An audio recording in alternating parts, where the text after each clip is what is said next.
কোটা আন্দোলনকে ঘিরে আইন শৃঙ্খলা বাহিনীর সদস্য সহ অন্যান্য নিহতদের স্মরণে মঙ্গলবার একদিনের রাষ্ট্রীয় শোক ঘোষণা করা হয়েছে।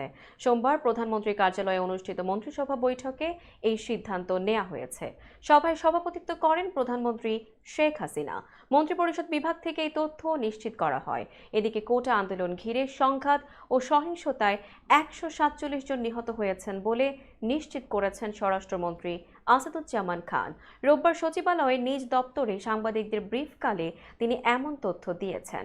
কোটা সংস্কারের দাবিতে শিক্ষার্থীদের লাগাতার আন্দোলন শুরু হয় ১ জুলাই। ১৫ জুলাই ঢাকা বিশ্ববিদ্যালয়ে শিক্ষার্থীদের আন্দোলন ঘিরে সংঘর্ষের পর বিক্ষোভ ছড়িয়ে পড়ে প্রায় সারা দেশে।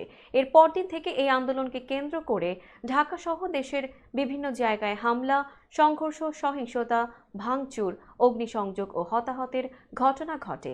এরপর থেকে গণমাধ্যমে হতাহতের সংখ্যা প্রকাশ করলেও সরকারের তরফ থেকে এই প্রথম মৃতের সংখ্যা জানানো হলো। অবশ্য বিভিন্ন গণমাধ্যমের খবরে বলা হয়েছে এখন পর্যন্ত ২ শতাধিক মানুষ মারা গেছেন।